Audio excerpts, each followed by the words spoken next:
what would your title be for Beyond the Baseline? Anywhere from custodian to owner. You decide. But Not a very good that's custodian. That's a very true statement, though, Right. isn't it? You do all of it here. Yeah, my wife and I have been working really hard in a variety of different ways here, so, yep. How long have you been working? Since 2006 is when we purchased the facility, so just about to start our 16th year. Wow. So what started Beyond the Baseline? At the time, my wife and I were donating to our school, helping out with a youth sports tournament that they ran to get some extra funds. So the first event I came to help out was here, actually, about 25, 26 years ago. So I'd heard of the facility, but most specifically around the year 2006, I was going around town looking for a place for my own kids to have a batting cage and a hoop, and found out from a friend that this was available. So how do you think I did? Pretty good. Yeah, it's a hoop and definitely a batting cage, no doubt about that. You can really do anything in this facility. It's not just basketball courts, right? I mean, look around, right? Yeah, we've got pickleball, we've got a stroller stride group, basketball, volleyball, we've had wrestling in the past, workout facilities, so it's really cool. Yeah. What are some of the events that you have that go on through the year that maybe we know about that take place right here that help the community? Well, we do a series of basketball tournaments for youth and some high school, and volleyball as well that are pretty popular. We started the Iowa versus Illinois, which is about to happen, girls senior high school volleyball event, which is going to take place here in a couple weeks. We've helped keep the IH Mississippi Valley Credit Union girls basketball shootout going, so we're excited about that. That'll be right after January 8th. So just tried to look for needs in our community that our community could benefit from, and tried to fill those needs. Yeah. So this facility was already kind of serving a purpose, but then you came in with Beyond the Baseline, right? Yeah, it actually was not being used a lot. Okay. So we had to put some money into it as far as getting things fixed up to speed, but it was being utilized a little bit. And of course it was built originally as the gym for Marycrest College. So I mean, it was ready. We just need to fix it up over time a little bit and get it back up to speed. So. Why the name Beyond the Baseline? Well, I think it kind of makes sense, right? We're trying to go beyond the baseline for our community, and we expect our kids kind of to go beyond the baseline when they're trying to learn about sports and what have you, and we want to support our kids, so just a good fit. It's so much more about just playing a sport for a student athlete, right? They learn so much more than just how to hit the ball, throw the ball, run the bases. Yeah, there's so many different skills of life, obviously, that you can teach within just watching a game and helping your child learn how to catch or throw or spike. There's so many opportunities to teach skills of life, and that's what we try to help encourage and try to be a part of. Why do you think it went from finding a place for your own kids to have a spot to play to having and running a spot for all kids in our community to play? Well, initially it was the motivation was survival, because we bought a facility that there wasn't a lot going on in it. So we're like, okay, what needs are out there, and how can we kind of fill those needs and keep the bills paid and what have you? But my wife and I put so much time and energy into it, and there were so many needs out there that we were able to be pretty successful with it. And so then it was like, in that process, we're seeing additional needs and how we can maybe benefit our community even more. So we've kept our eyes and ears open to seeing what people need and what our community needs, and try to help fulfill those needs. So whose idea was it to buy this facility? Who was the one who said, I think we should buy this place? Who says that, though? Well, I said it after I bought it, I think, when I went home, and she's like, what? What'd you do? Yeah, you did what then? But she was used to that. We're a good team, so I mean, she's the boss, and I try to make it look like I know what I'm doing, and she helps that a lot. So we've just been working hard together, in various ways in our community, and this was a good fit for us. Yeah. What was it, though, that made you want to buy the facility in the first place?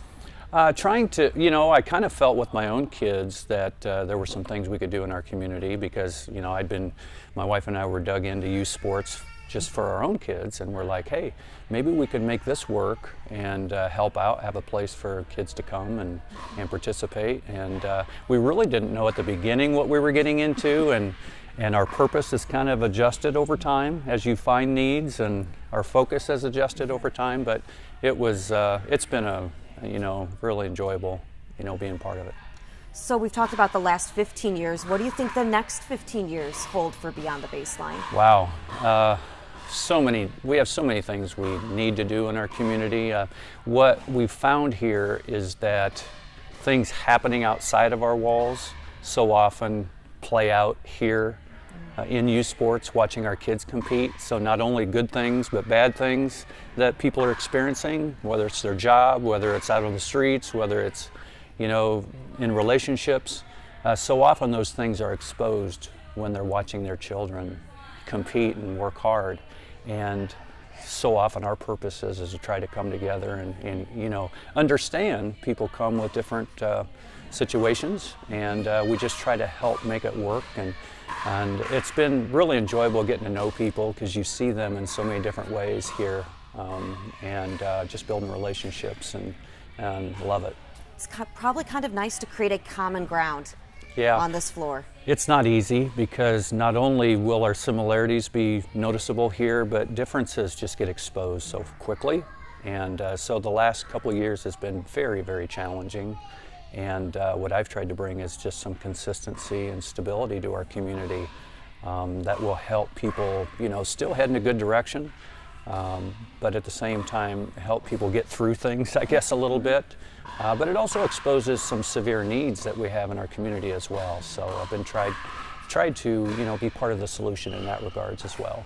What do you think has made it so challenging over the last couple of years? What has exposed more of these differences, more of these gaps in our community? Well, just watch the national news, listen to our supposed leaders around the country.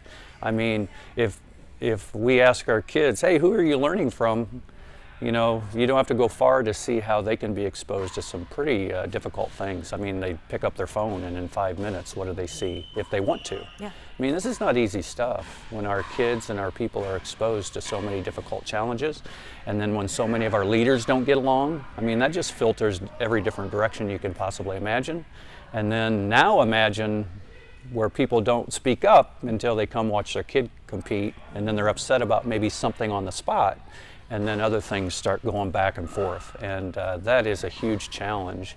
And I've learned some pretty good strategies, pretty good lessons over time to try to help that, but it's not easy. Yeah, our area is certainly not immune No. to challenges going on in other parts of our country. I think we've all learned that. Oh, I'm scared just to drive down the street. I mean, my gosh, people driving 50 miles an hour in a 25-mile-an-hour zone. I mean, something's up. People are amped up. I mean, let's be real. People are amped up, and that's not a good thing. We just need some calmness about us, but at the same time expecting results, positive results. And we're in a very difficult time right now. So. Yeah. Do you ever think about, what if Beyond the Baseline wasn't here? Do you ever think about that? Not really. I'm more of a forward thinker, and what can we do next? I don't think of things in the past about that. But, when you're getting older in life, you're like, okay, what's the next step? What's the next direction? You want to keep things going. Right. So, there is a little bit of that, but I'm such a forward thinker to try to help fix issues that we may have and try to help continue to do the things that we enjoy doing and the community needs. So, I guess I didn't ask, what was your career or occupation before Beyond the Baseline? What were you doing? Well, my wife and I, about 25 years ago, and it kind of fits here, we started a real estate company. Okay. So we would buy, rental properties in town here and there, maybe 1 or 2 a year, just as something just that we were interested in. And at the same time, I did some small construction work, so I kind of learned how to do things with my hands. And that was desperately needed here as well. So just happened to be a good fit. We were at a stage in our life where we had sold a couple, and we're looking for a new challenge, and we found it. Boy, did we dive in. Now it's all coming together. Oh, now boy, I understand a little bit more. See where I took, question. You talked about turns from, the museum down the street. I took the wrong turn, baby, and look where I'm at. I was going to ask, though, about the location of Beyond the Baseline.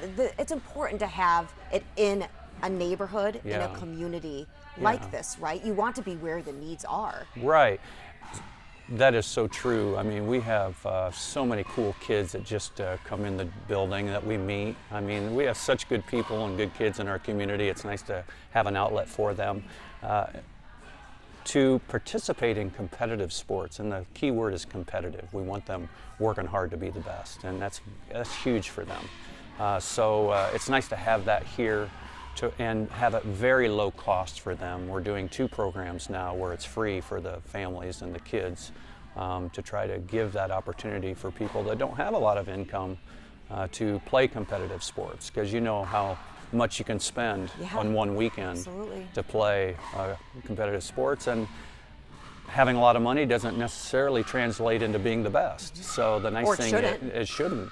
And so the nice thing is, if we offer things for folks that don't have a lot, but keep it competitive and do it the right way, I think we can help those families succeed. There's so many different variations of needs out there.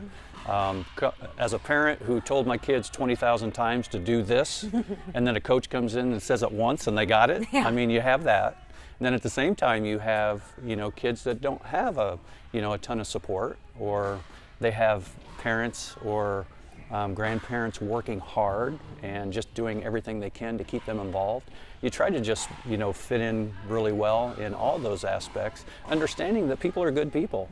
I mean, we don't have bad people in our community. We really don't. It's what we have are people that are struggling in different ways. Doesn't matter how much income they have necessarily, and we just try to be, part of the solution.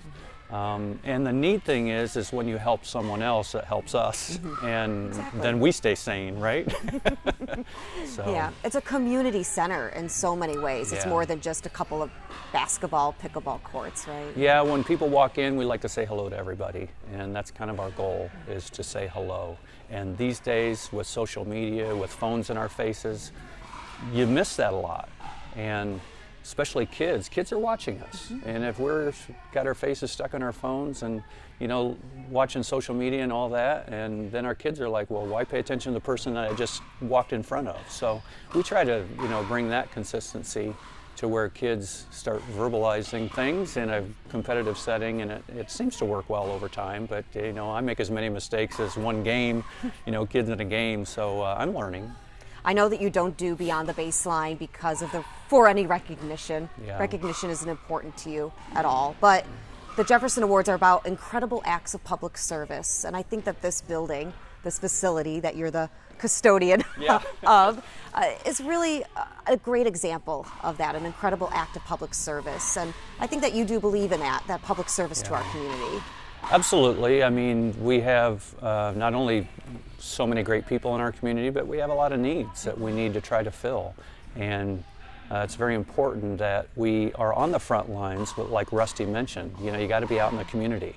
It'd be easy to sit in meetings and talk about what we need to do and what we're going to do, but when you're out here and dig into doing it, then meetings aren't near as important as a person standing right next to you. So that's what we try to do, is the vast majority of the time being here to where we can work with people together and head in a good direction. Lives probably change in this building. Some for better, some for worse. It depends on who you ask. Imagine being in a business where literally when you're watching a game, half of the people can tend to be a little edgy afterwards because they just lost. And half of the people could be on top of the world. And that's not an easy thing, when you come into a facility like this. So it's managing that is a challenge. But the nice thing is we start with great people and then work on the few things that you see that we could improve upon and keep things heading in a good direction.